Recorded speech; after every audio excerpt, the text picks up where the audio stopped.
nabihi wa bi ulumihi fid daraini amin radhiyallahu ankum wa syurbi kulli muskirin.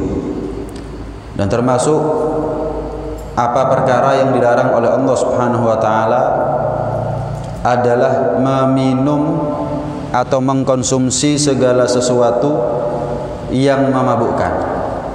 Sebagaimana Allah Subhanahu wa taala pernah berfirman, ya ayyuhalladzina amanu, wahai sekalian orang-orang yang beriman, innamal khamru wal maisir, yang namanya khamr dan perjudian, wal ansab wal azlam, sesajian dan juga undian dengan anak panah, rijsum min amali syaitan, adalah merupakan satu kekejian.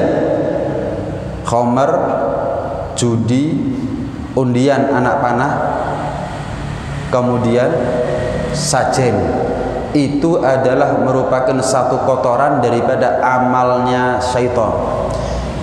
Fajtanibuhu la'allakum tuflihun, maka hindari perbuatan-perbuatan tersebut, niscaya kalian akan menjadi orang yang beruntung dunia akhirat.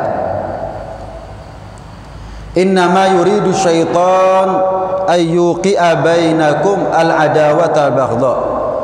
Syaitan itu dengan menggunakan khamr dan maisir, dengan menggunakan khamr dan perjudian, hanya menginginkan agar kita timbul rasa benci dan permusuhan satu sama lain. Syaitan memanfaatkan alat khamr dan perjudian agar timbul perselisihan di antara kita, agar timbul permusuhan di antara kita.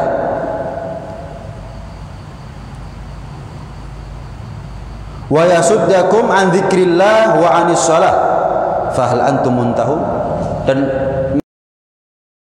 mereka menjadi khamr dan maisir, khamr dan perjudian itu adalah sebagai alat agar kita tercegah dari ingat kepada Allah, takut kepada Allah, dan juga tercegahlah kita daripada sholat.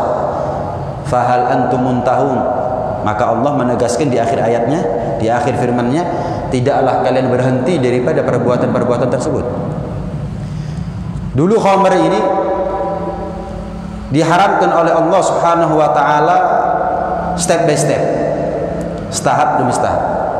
Beda sama auratnya perempuan. Kalau aurat perempuan, begitu diharamkan membuka aurat, enggak step by step, enggak sedikit demi sedikit, langsung diharamkan oleh Allah Subhanahu wa taala membuka aurat dan wajib ditutup. Beda halnya dengan khamr, minuman keras. Pada saat itu setahap demi setahap Allah haramkan. Pernah sekali waktu Sayyidina Umar bin Khattab dan juga Sayyidina Mu'adz bin Jabal beserta para sahabat yang lain datang kepada Rasulullah SAW. Mereka tanya kepada Rasulullah, ya Rasulullah, aku mohon fatwa kepada anda, apa hukumnya khamr dan juga perjudian? Apa hukumnya khamr, apa hukumnya judi? Kenapa? Karena yang namanya khamr dan judi itu merusak akal dan menghabiskan harta.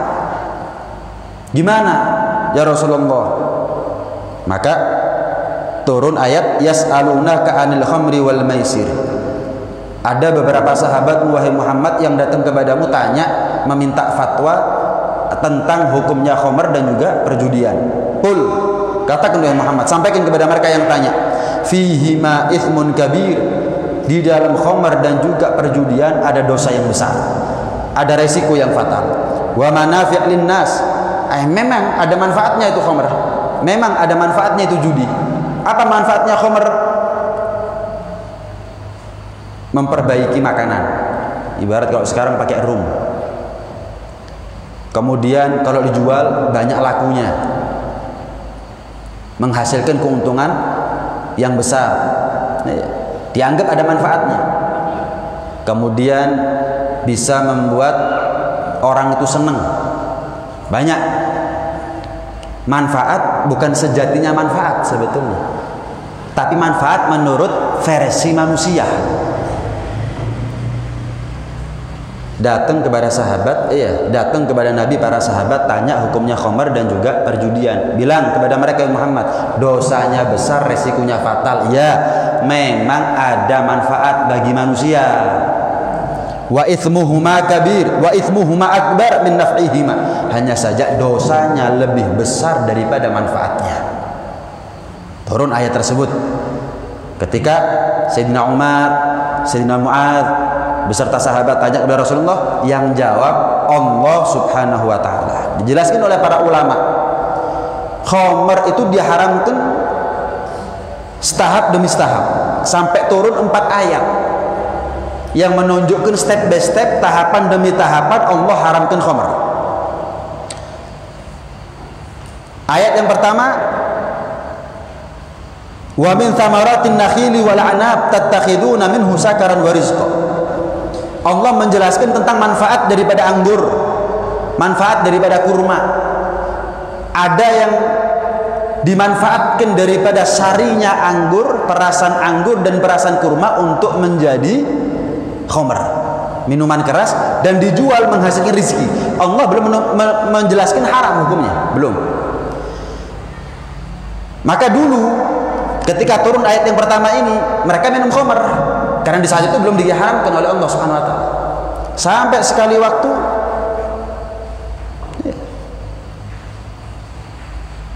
turun ayat yang tadi Sayyidina Umar tanya kepada Rasulullah SAW. Ayat pertama Allah nggak jelaskan apa-apa tentang hukumnya.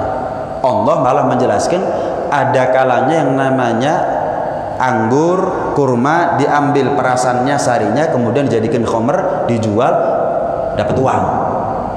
Ayat yang kedua datang nih Sayyidina Umar, ya Rasulullah, gimana nih khamr nih, ngabisin duit, rusak akal. Turun bilang dosanya besar, resikonya fatal. Kalaupun menurut manusia dikatakan manfaat, ketahuilah dosanya besar, resikonya fatal. Belum tegas, dalam artian belum paten. Karena Allah menjelaskan ada manfaatnya, maka terbagi menjadi 2 para sahabat. Ada yang mengatakan itsmuhuma kabir, oh dosanya besar, wis jangan minum khamar. Ada lagi yang mengatakan nggak apa-apa, tapi kalau bisa jangan. Beda ya. Kelompok pertama jangan, dosanya besar, resikonya fatal. Kelompok kedua memang dosanya besar, tapi Allah juga menjelaskan ada manfaatnya. Berarti itu menunjukkan bukan dosa-dosa seperti yang lain, nggak apa-apa.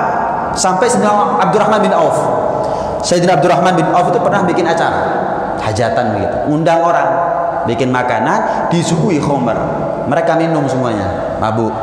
Datang waktu maghrib mereka sholat, baca qul ya ayyuhal kafirun. Namanya orang mabuk baca qul ya ayyuhal kafirun, yang mestinya la a'budu ma ta'budun, a'budu ma ta'budun. Aku nggak nyembah apa yang kalian sembah, malah mengatakan aku sembah apa yang kalian sembah. Terus begitu. Ada riwayat muter-muter bacaannya, nggak ketemu ujungnya, muter-muter. Turun ayat yang ketiga, apa? La taqrabus sholata wa antum sukara hatta ta'lamu ma taqulun. Nggak boleh kalau kalian dalam keadaan mabuk melaksanakan sholat sampai kalian sadar. Turun ayat yang ketiga. Berarti boleh orang itu minum khamr, cuman kalau sudah minum khamr jangan sholat. Akhirnya mereka ada yang para sahabat itu ada yang minumnya subuh, minumnya setelah maghrib, setelah isya. Jadi kalau sholat subuh hilang pengaruhnya. Ada di antara mereka yang minumnya setelah subuh. Setelah sholat subuh pagi mereka minum. Kenapa? Panjang waktunya masih duhur. Nanti waktunya sholat duhur udah sadar gitu. Belum diharamkan total oleh Allah Subhanahu wa taala. Baru turun ayat yang pertama tadi. Ya ayyuhalladzina amanu, orang-orang yang beriman, yang namanya khamr, judi, sajen, dan juga undian anak panah amalnya syaitan, fajtanibuhu, jauhi itu semuanya. Sampai Allah mengatakan fahal antum muntahun, nggak mau berhenti kalian. Sayyidina Umar yang pertama kali bilang, kami berhenti ya Allah, kami berhenti ya Allah. Sampai diceritakan ketika turun ayat tersebut, ini imannya para sahabat nih. Lihat imannya para sahabat. begitu dapat teguran keras dari Allah Subhanahu wa taala, ayat yang keempat, mereka langsung membuang yang namanya khamr. Sayyidina Abdullah bin Abbas mengatakan tidak ada sesuatu yang paling disuka oleh orang-orang jahiliyah pada saat itu lebih daripada khamr. Khamr itu hobi buat mereka, sehingga tidak ada sesuatu yang paling berat atas apa yang diharamkan oleh Allah melebihi keharamannya khamr. Tapi karena mereka beriman kepada Allah dan juga Rasulullah, langsung ditumpahkan di jalan-jalan, langsung ditumpah-tumpahkan. Ada di antara mereka yang botolnya itu setelah ditumpahkan dibasuh, dicuci, bukan hanya pakai air tapi juga digosok pakai tanah, biar jangan sampai ada sedikit saja sisa khamr yang nempel di situ. Botolnya dipakai tapi disucikan, bukan hanya pakai air, bahkan mereka pakai tanah. Kenapa? Jangan sampai ada sisanya khamr. Lihat imannya para sahabat, kapan haram nggak nagih, nggak ngenyang. Nah, kalau kita kan ngenyang, nawar, ya, lu nggak begini tak, lu nggak begini. Mereka ketika belum diharamkan total, ya mereka minum khamr. Tapi begitu diharamkan total, selesai sudah. Langsung dinawar mengatakan bal intahaina ya Rabb, enggak Allah, saya berhenti om, saya berhenti. Langsung gitu, langsung. Ketika turun ayat tersebut, nggak semua sahabat tahu, nggak semua sahabat tahu. Ada sahabat yang keliling, khamr haram ya, khamr haram, khamr haram. Itu mereka ada yang lagi minum, langsung dipecah, langsung. Oh haram ya, wis tar, mari wis, mandek, selesai. Sampai diriwayatkan kalau sudah turun hujan pada saat itu, kalau sudah turun hujan pada saat itu, waktu awal-awal diharamkannya khamr, jalanan kota itu penuh dengan khamr. Jadi air hujan kemudian mengalir airnya itu campur dengan khamr kemana-mana sampai merebak baunya di seluruh kota. Kenapa? Semua sahabat yang punya khamr di rumah tumpahkan semuanya. Hujan bukan hujan khamr, hujannya hujan biasa, cuman sepanjang jalan penuh dengan baunya khamr dan warnanya khamr. Lihat imannya para sahabat, lihat imannya para sahabat. Nah, intinya ya khamr itu haram. Yeah. Dalam sebuah khamr ini kan menjadi apa ya, ummul khaba'ith. Kata Rasulullah, khamr ini menjadi ibunya atau induknya segala kejahatan. Dalam riwayat yang lain, al khamru jima'ul ithim, khamr itu mengumpulkan semuanya dosa. Khamr itu menjadi induknya kejahatan dan juga mengumpulkan semua dosa. Dalam riwayat yang lain, ijtanibu al khamra fa innaha miftah kulli syai'. Jauhi yang namanya khamr. Kenapa? Yang namanya khamr itu kunci dari segala keburukan. Khamr ini memang betul-betul merusak. Makanya kalau ada kampung ditulis mudun gak mudun benjut, seharusnya yang lebih pantas ojo mabuk benjut. Kasar kan ya, mudun gak mudun benjut itu kan kasar itu. Tapi kalau kita mau dakwah dengan menggunakan kekuasaan yang kita punya, mikir kadang-kadang, ojo mabuk benjut. Enggak, perasaan gak apa-apa, pokok ojo ngisru. Loh kok bisa dia ngomong gak apa-apa, itu dari mana dalilnya? Gak apa-apa, pokok jangan ngisru lo ya, jogon kampungnya. Loh enak lo ngomong gak apa-apa. Nabi mengatakan kunci dari segala keburukan, induk dari segala kejahatan, sumber dari segala dosa. Nabi yang mengatakan khamr gak apa-apa, pokok jangan ngisru. Kalau gak ngisru di kampungnya, ngisru kampung orang lain. Makanya orang kalau mau jahat, mau nekat, minum dulu kan, minum dulu kan. Kita sama-sama tahu itu sudah. Lah terus kok bisa ngomong nggak apa-apa, tapi urusan adalah cuman masuk kampung suruh turun, waduh gak mudun benjut. Waduh, urusan jaga kampung kita nemen, jaga syariat gak apa-apa. Dari mana dalilnya mengatakan itu nggak ada masalah? Bermasalah justru. Kita kalau mau memadamkan api, cari sumber apinya, padamkan. Lah kalau kita khamr dibiarkan, ya nggak selesai masalahnya. Perzinahan, perjudian, perampokan, kejahatan, tawuran dan seterusnya. Kenapa?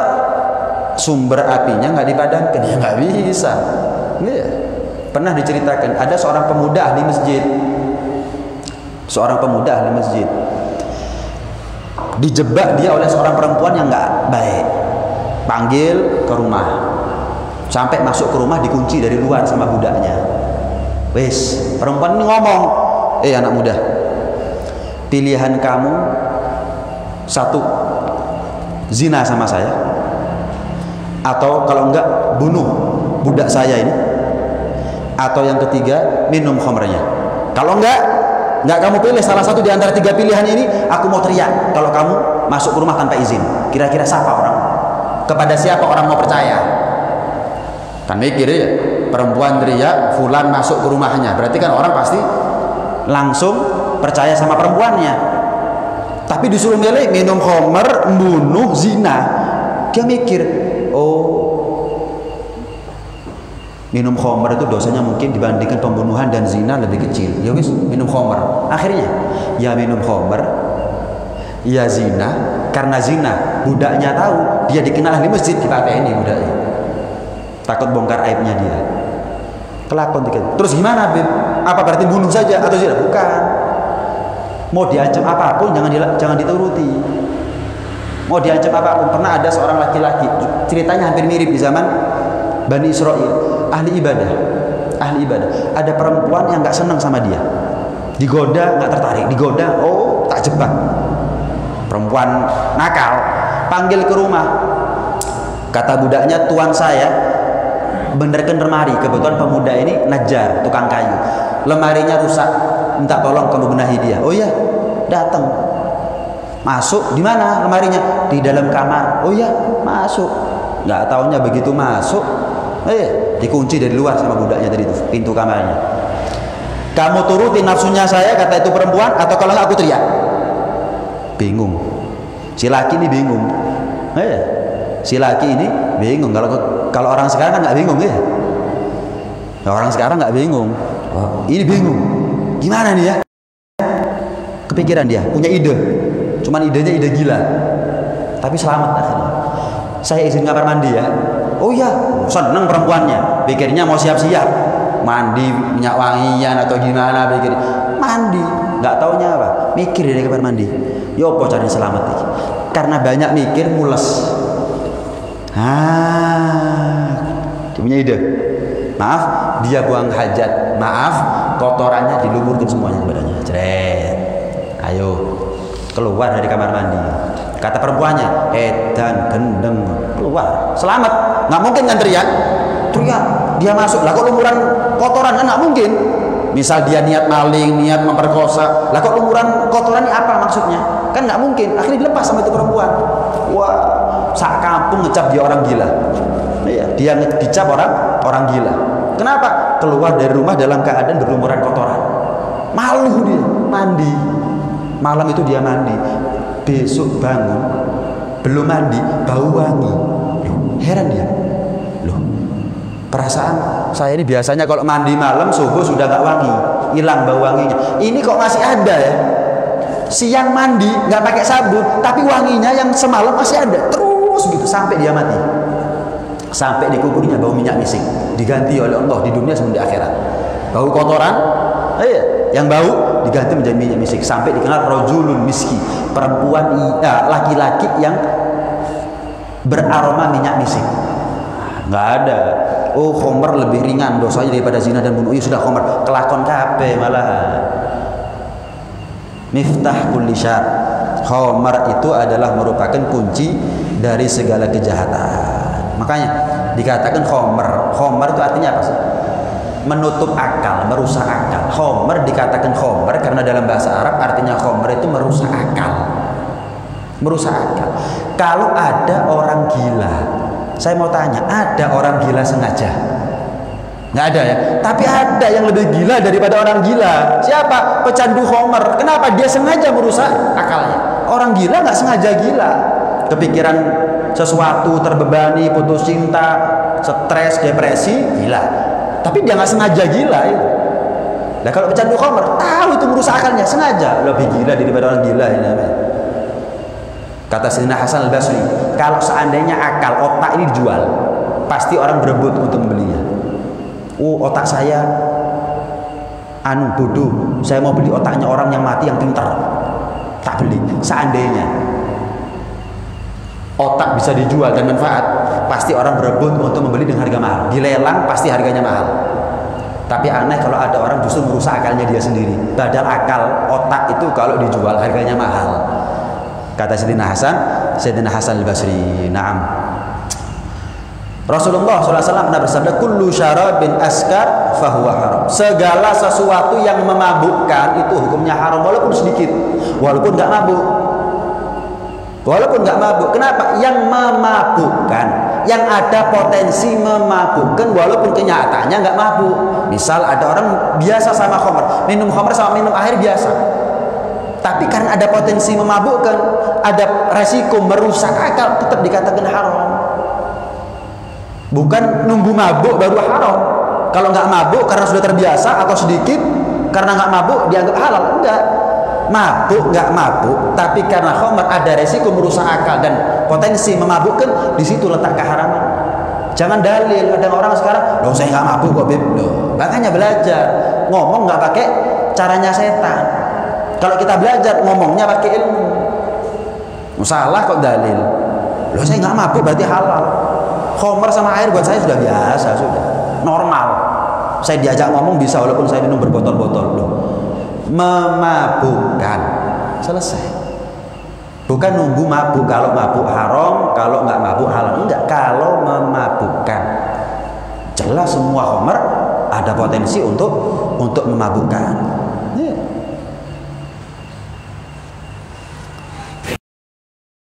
Kemudian dikatakan juga oleh Rasulullah SAW, la yashrabul khamra hina yashrabuha wa huwa mu'min. Tidak ada orang yang minum khamr kemudian dia dikatakan beriman. Nggak ada orang itu minum khamr dikatakan beriman, turun imannya.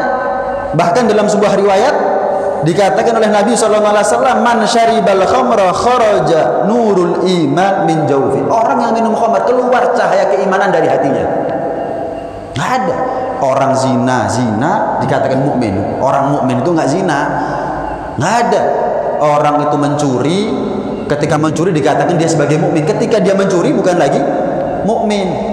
Begitu juga dengan pecandu khamr. Tidak ada orang dikatakan pecandu khamr kemudian dikatakan mukmin. Di mana-mana yang namanya mukmin tidak menjadi pecandu khamr. Nah,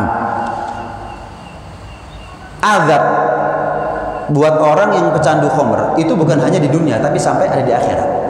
Dunia dan akhirat. Orang itu kalau minum khamr kata Nabi nggak diterima sholatnya 40 hari tapi wajib sholat. Orang itu kalau minum khamr nggak diterima sholatnya 40 hari tapi wajib sholat loh ya. Oh ya wis, karena saya minum khamr saya nggak sholat. Kenapa? Percuma 40 hari. Loh, double berarti dosanya. Double berarti dosanya. Misal ada pegawai indisipliner, nggak disiplin, masuk nggak masuk, walhasil merugikan perusahaan. Perusahaan ngasih kesempatan masuk tapi untuk bulan ini nggak aku gaji. Terus dia mau ngomong, ya oleh ngono gak gelem aku, ya pecat, selesai, ganti yang lain. Sama pecandu khamr, ya sudah, hukuman buat kamu sholat wajib tapi nggak dapat gaji, nggak dapat balasan dari Allah, nggak dapat pahala dari Allah, nggak diterima sama Allah. Yus nggak lek ngono, nggak sholat saya percuma, pecat jadi mukmin, selesai. Mau apa? Kok kita mau ngenyang sama Allah Subhanahu Wa Taala? Wajib sholat tapi 40 hari nggak diterima sholatnya dari Allah Subhanahu Wa Taala. Wajib sholat, wajib sholat. Kemudian apa? Dikatakan ada sebagian orang yang tobat dari khamr. Ditanya, kenapa kamu kok tobat dari khamr? Saya ini dulu seneng gali kubur untuk nyolong kafan. Saya itu sering menemukan orang ketika saya gali kuburnya, baru dikubur ini berpaling dari kiblat, malik dari kiblat. Padahal pagi dikubur, malam saya gali, malik dari kiblat. Setiap saya gali, saya tanya akhirnya kepada seorang ulama, "Pipu niki kiai?" Ya itu akibat daripada orang yang minum khamr. Ingat ya lo lah, saya minum khamr, tobat ya. Bayangkan, dibalik nggak diterima jenazahnya oleh Allah Subhanahu Wa Taala, dibalik dari daerah kiblat. Aliyadzubillah, termasuk orang yang khawatir terhadap rezeki. termasuk orang yang khawatir terhadap rezeki, nggak yakin sama aturan rezekinya yang Allah atur kepada kita, itu bisa menyebabkan jenazahnya orang tersebut berbalik dari arah kiblat, membelakangi arah kiblat. Hati-hati, kita pecandu khamar mungkin enggak, tapi jangan-jangan masih ragu sama aturan rezekinya Allah, malik jenazahnya kita nanti ada di alam barzakh waliyadzubillah. Pernah Al-Imam Fudail bin Iyad, seorang ulama besar, punya murid. Bayangkan, muridnya wali besar ini. Ketika akan meninggal, ini murid didatangi sama Imam Fudail, dituntun syahadat, enggak syahadat, diulang-ulangi, asyhadu an la ilaha illallah, enggak jawab sama sekali. Padahal muridnya wali ini, muridnya Imam Fudail, enggak jawab. Sampai si murid malah ngomong apa? Aku nggak mau mengucapkan la ilaha illallah dan aku terbebas daripada la ilaha illallah, mati. Muridnya wali besar, matinya su'ul khotimah, bahkan terbebas daripada la ilaha illallah. Kafir berarti. Aku angkat tangan daripada la ilaha illallah, mati kafir. Nah, Imam Fudail punya murid seperti ini, gimana ceritanya? Malam mimpi, dilihat itu muridnya sedang diseret ke dalam api neraka. Ditanya, kenapa kamu ini? Kenapa hilang imannya kamu di akhir umur? Aku tuntun mengucapkan la ilaha illallah, malah kamu lepas tangan daripada la ilaha illallah. Kenapa kamu ini? Saya pernah, wahai guru, sakit. Saya ini punya penyakit. Saya punya penyakit, katanya dokter, caranya sembuh harus minum khamar setahun sekali 1 botol. Mungkin dengan begitu sembuh, mungkin. Tapi kalau enggak, berat rasanya kamu ini sembuh kecuali pertolongan dari Allah, kalian dokter. Ya sudah, karena saya ingin sembuh, setahun sekali saya minum 1 botol. Tujuannya untuk berobat. Nih yang sering ngomong jamu, beb. Iya, banyak ya. Salah dalil, ada jamu, anget-angetan. Ini loh, sakit kalau enggak minum mati, ada risiko mati. Untuk berobat lagi mana? Untuk seneng-seneng. Untuk berobat malik kiblatnya apa? Dari arah kiblat, mati kafir bahkan. Siapa yang bisa jamin kalau kita ini mati ucapan la ilaha illallah? Waliyadzubillah min dzalik. Saat itu bukan kita yang gerakkan mulut. Bukan kita, dilepas kontrol di mulut, hati-hati. Karena kita dalam keadaan setengah sadar. Orang kalau sudah setengah sadar ngomongnya ngeracu. Ngomongnya ngeracu. Lah kalau ngeracu pas akhir umur, mau apa gitu? Ngeracu pas akhir umur, aku terbebas dari la ilaha illallah, selesai. Itu takdirnya dia yang Allah tentukan untuk dia berarti. Muridnya wali, lah kita muridnya siapa? Ya? Muridnya Imam Fudail, lah kita muridnya siapa? Ya? Waliyadzubillah. Ini ancaman di dunia, belum neraka. Ya. Karena itu pernah Rasulullah SAW ditanya tentang hukumnya khamar tapi untuk berobat. Maka Rasulullah dengan tegas mengatakan, innahu laisa bidawa walakinnahu da. Enggak ada orang sakit minum khamar terus sembuh, malah parah sakitnya. Tidak Allah jadikan sesuatu yang haram sebagai obat. Tidak Allah jadikan sesuatu yang haram sebagai obat. Tuh, apapun yang haram, jangan kemudian katanya dokter begini, medis begini, riset penelitian mengatakan begini. Kita lebih percaya siapa? Lebih percaya sama Allah melalui lisan mulia Rasulullah, percaya katanya dokter, riset, penelitian, makalah, Google dan seterusnya? Enggak, kita buang itu semuanya kalau sudah bertentangan dengan syariat. Tidak mungkin Allah jadikan sesuatu yang haram tapi ada manfaat bagi kesehatan, itu tidak mungkin, mustahil. Siapa yang bilang? Rasulullah sallallahu alaihi wasallam. Dalam hadis Rasulullah juga bersabda, la'anallahul khamra wa syaribah. Allah itu melaknat, mengutuk keras, mengecam keras, mencabut rahmatnya bagi orang yang khamrnya itu sudah dilaknat oleh Allah. Yang minum dilaknat oleh Allah. Kemudian yang memeras, yang membuat sampai jadi khamar, dari anggur menjadi khamar, juga dilaknat oleh Allah Subhanahu wa taala. Yang jualan, yang beli, dilaknat oleh Allah. Yang bawa, saya cuma punya pickup, beb, disewa pabrik miras ngantar ke sana ke sini, kena. Loh, saya cuma dititipi, kena laknat dari Allah Subhanahu wa taala. Kena laknat dari Allah Subhanahu wa taala. Enggak ada alasan juga. Enggak ada alasan. Kata sahabat Abdullah bin Abbas, Allah itu mengumpulkan beberapa dosa seperti yang pernah saya singgung di minggu yang lalu. Ada 7 dosa yang pelakunya masuk ke dalam neraka. Apa itu? Termasuk kesyirikan, sihir, pembunuhan, riba, termasuk mudminul khamr, orang yang kecanduan khamr. Disamakan dosanya dengan dosanya syirik, dosanya sihir, dosanya riba, dosanya pembunuhan. Disamakan, levelnya sama itu. Masuk nerakanya bareng. Waliyadzubillah min dzalik, waliyadzubillah min dzalik. Kita ini hidup di zaman di mana dosa besar udah nggak dianggap lagi dosa masalahnya. Lumrah. Kadang-kadang bapak sama anak kadang-kadang bapaknya ngomong, oh nggak apa-apa Reno, nih nggak apa-apa anak muda, saya dulu juga begitu. Kok lah tobat-tobat dewi. Ini omongan-omongan orang nggak pakai ilmu. Ini pentingnya ilmu. Ilmu itu penerang. Kita pulang dari sini ke rumah, gampang nggak? Gampang. Pokok melek, pokok dalane padang. Tapi lek merem atau jalannya gelap ya susah, nabrak sana nabrak sini. Sama, jalan menuju surga itu gampang, kata siapa berat, pokok pakai ilmu, padang. Kalau ada orang abot menuju surga karena dia nggak pakai ilmu, merem sih dia jalannya. Ilmu itu nur, menjadi penerang buat kita. Oh, kalau kita pakai ilmu nggak ada omongan-omongan kak popo arek enom, dulu saya juga begitu, nanti tobat-tobat sendiri. Nggak ada omong seperti itu omongan bisikan syaitan itu. Cara pola pikirnya pakai pola pikir syaitan, kalam syaitani, ucapan syaitan. Orang yang berani ngomong seperti itu, waliyadzubillah min dzalik. Man syariba khamran sagahullah min hamimi jahannam. Itu di dunia. Gimana nanti di akhirat? Orang yang minum khamr akan Allah kasih secara paksa nanti di dalam neraka cairan yang panas untuk dia teguh. Nggak bisa dia tolak. Di neraka ini sudah berat, diobong. Sudah berat, bukan begitu saja, disuruh mangap yang dia nggak bisa mingkem.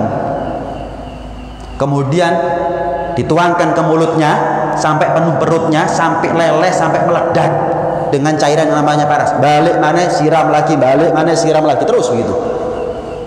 Siapa yang kuat? Ibarat orang di penjara kemudian masih disiksa. Ini udah masuk neraka, masih disiksa sama malaikat dan tak bisa menghindar tadi itu. Bukan karena disiksa bala-bala terus kebal kita. Enggak, tambah sakit. Akhirat itu 1 hari sama dengan 1000 tahun. Saya pernah ngitung, berarti kalau 1 detik ini hampir seminggu. 1 detik disiksa di akhirat itu seminggu orang tersiksa. Jadi kalau ada orang pecandu khamr, 1 detik aja neraka dia dituangkan air, itu sama seperti orang hidup di dunia seminggu dituangkan air terus ke mulutnya. Seminggu. Saya pernah ngitung 1 hari 1000 tahun. Lah berarti kalau 1 detik berapa? Hitung. Hampir seminggu, antara 5 sampai 7 hari kurang lebih. Hampir seminggu. Sanggup kita. Ketemu korek, kecunyuk rokok sudah mencak-mencak itu. Gimana neraka? Gimana disok sama yang namanya cairan panas ke mulutnya? Waliyadzubillah min dzalik. Hati-hati. Terus gimana Habib? Lah saya ini pernah. Nah, sahabat juga pernah. Tapi lihat bagaimana sahabat. Ya tiru gimana caranya sahabat. Begitu tahu iman yang dikedepankan, gua wis Kak, maneh. Selesai iman. Mereka menjadi kelasnya kelas sahabat. Lah kalau kita melakukan apa yang dilakukan oleh para sahabat, insya Allah nasibnya kita sama dengan nasibnya sahabat. Gitu. Jadi jangan putus asa juga dari Allah SWT. Ya memang ada surga, ada neraka, ada dosa, ada pahala, ada nikmat, ada siksa. Ada orang itu yang kalau dikasih tahu nikmat tobat, ada yang orang perlu dikasih tahu siksanya, ancamannya baru dia tobat.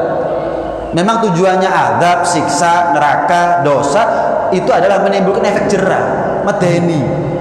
Allah ciptakan buat kita neraka agar kita masuk dalam surga gitu. Biar kita nggak sampai masuk neraka. Allah ciptakan dosa daripada sebuah kemaksiatan agar hidupnya kita ini penuh dengan ketaatan, itu maksudnya. Agar hidupnya kita penuh dengan ketaatan. Allah ciptakan neraka biar kita masuk surga. Ancaman-ancaman ini biar kita takut kepada Allah Subhanahu wa taala dan menjadi orang yang bertakwa. Itu tujuannya sebetulnya. Bukan Allah itu zalim, enggak. Allah enggak zalim. Hanya saja memang tidak ada yang lebih buruk daripada kebodohan. Orang kalau bodoh, cara bicaranya bukan cara bicara nabawi, tapi syaitani tadi itu. Nah, mudminul khamri in mata laqiyallaha ta'ala ka'abidi wathan. orang yang pecandu khamar sampai mati, dia berjumpa dengan Allah seperti penyembah berhala.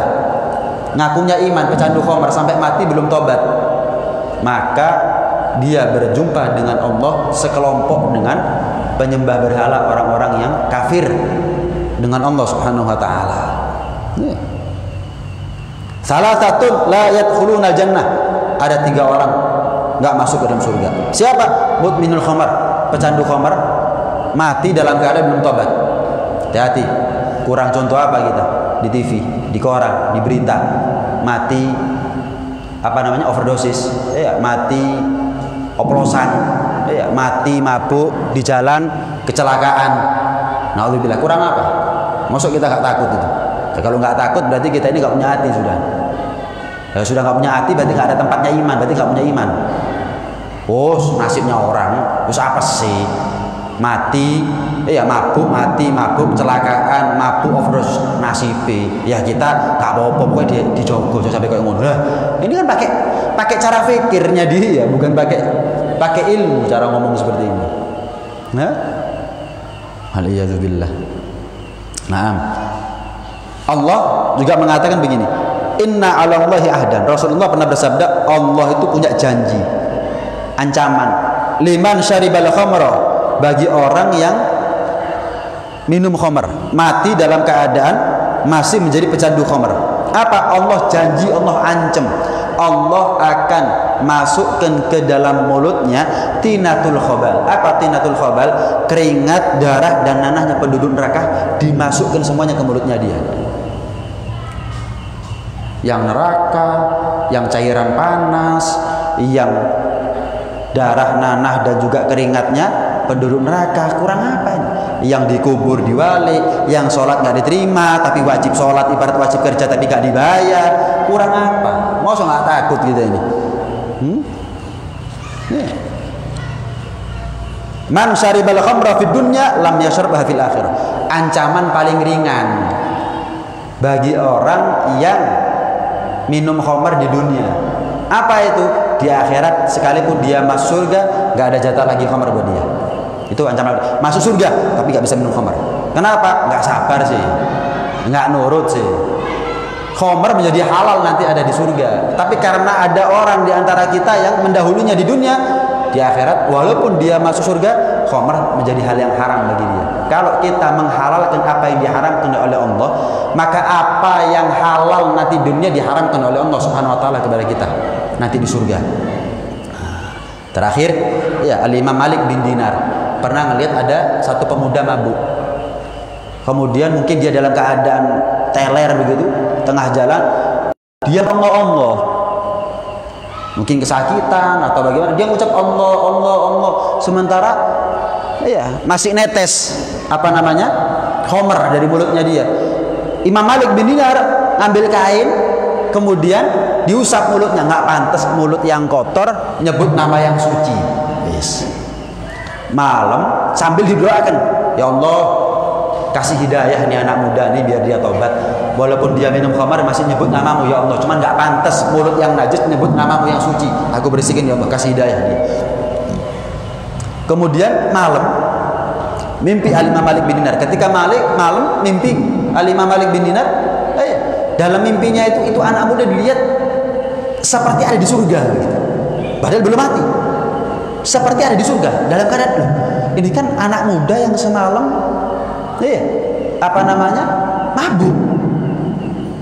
Terdengar satu suara tanpa wujud, terima kasih wahai Malik, kata Allah, terima kasih wahai Malik, engkau telah sucikan mulutnya itu anak muda demi aku, maka aku turuti apa yang menjadi doamu demi kamu. Apa itu? Aku kasih hidayah dia. Besok subuh bangun, itu anak muda sudah lebih dulu ada di depan mihrab sambil nangis kepada Allah, ya Allah terima taubatku, ya Allah terima taubatku. Tanya, siapa kamu? Aku adalah orang yang kamu usap, ya kamu sucikan mulutku daripada khamar dan kamu doakan aku. Malam ini juga aku dapat hidayah dari Allah Subhanahu wa taala. Subhanallah, jalan masih terbuka lebar. Telat itu kalau sudah kerongkongan sampai kalau sudah nyawa sampai kerongkongan, sudah mati, itu baru dikatakan telat. Apapun kemaksiatan kita, selama kita masih iman sama Allah, mau nurut kepada Rasulullah, takut kepada neraka, masih berharap untuk masuk surga, terbuka lebar. Nah, sedikit saya tambahkan masalah Rajab. Ada beberapa amalan yang bisa kita lakukan selama di bulan Rajab. Yang pertama apa? Baca Allahumma barik lana fi Rajab wa Sya'ban wa balighna Ramadan. Karena memang Rajab ini bulannya kita untuk menyiram. Sementara bulan depan, bulan Sya'ban adalah bulan kita untuk merawat apa yang kita siram. Bulan Ramadan adalah bulan untuk kita panen. Kalau kita kepingin panen khatam Quran, mulainya Rajab. Kalau kita kepingin panen puasa, nggak bolong-bolong nanti Ramadan, latihannya mulai Rajab. Ya. Orang yang puasa di bulan Rajab itu, inna fil jannati nahran yuqalu lahu Rajab. Di surga itu ada sungai namanya Sungai Rajab. Yang warnanya lebih jernih daripada, lebih putih daripada susu, kemudian lebih manis daripada madu. Asyaddu bayadan min al-laban asal. Lebih putih daripada susu, lebih manis daripada madu. Orang yang puasa sehari saja di bulan Rajab mendapatkan pahala balasan dari Allah minum daripada Sungai Rajab tadi itu. Orang yang nggak mau puasa walaupun sehari, walaupun masuk surga, dia tidak bisa menikmati air yang ada di telaga Rajab atau Sungai Rajab. Puasa, kepingin biasa terawih, nggak gampang capek, latihannya mulai Rajab. Pokoknya nanamnya. Jadi Rajab ini menjadi penentuan buat kita nasibnya kita nanti di Ramadan. Panen nggak panen, gagal atau enggak tergantung bagaimana kita menyikapi kemuliaan bulan Rajab. Rajab syahrullah, bulan Rajab bulannya Allah. Fadlu Rajab ala sairi syuhur kafadlil Quran asidil kalam. Kemuliaannya Rajab dibandingkan dengan bulan-bulan yang lain seperti kemuliaannya Al-Quran dibandingkan dengan kitab suci yang lain. Karena itu kalau bulan Rajab bulannya Allah, perbanyak istighfar. Baca Rabbighfirli warhamni wa tub alayya 70 kali. Man istaghfara fi Rajab bil ghadati wal ashi yarfa' yadahu wa yaqul Rabbighfirli warhamni wa tub alayya 70 marrah lam tamassanna lahu jilda. Barang siapa dalam sebuah riwayat yang masuk dalam bulan Rajab, nggak pagi nggak sore dia baca Rabbighfirli warhamni wa tub alayya 70 kali, kulitnya nggak bakal tersentuh api neraka. Eman, kalau kita ngaku punya banyak dosa, sekarang Rajab ini gudangnya ampunan. Kalau kita ngaku banyak dosa, ini Rajab gudangnya ampunan. Manfaatin betul rahmatnya Allah, ampunan Allah ada di bulan Rajab. Ya. Kemudian apa? Termasuk memuliakan malam pertama bulan Rajab. Ada 5 malam yang kalau kita berdoa di malam tersebut dijabah oleh Allah SWT. Waktu mustajab. Salah satunya malam pertama bulan Rajab. Kapan itu? Malam Sabtu besok, malam pertama bulan Rajab. Manfaatkan untuk betul-betul kita banyak berdoa kepada Allah Subhanahu wa taala. Itu diantara beberapa amalan yang bisa kita lakukan untuk memuliakan bulan Rajab. Ini ya. Puasa, doa, memperbanyak doa atau menghidupkan malam daripada malam pertama bulan Rajab, malam Sabtu besok. Kemudian banyak-banyak kita minta ampun kepada Allah Subhanahu wa taala. Mudah-mudahan dengan begitu Rajab besok kita dikasih panjang umur oleh Allah sehingga Rajab besok menjadi Rajab yang lebih manis daripada Rajab kemarin. Rajab besok betul-betul membuahkan ampunan yang melimpah buat kita semuanya, dan mudah-mudahan Allah terima segala amal baik kita, Allah ampuni segala dosa-dosa kita, Allah akhiri umur kita dengan pungkasan husnul khatimah. Amin ya rabbal alamin. Rabbana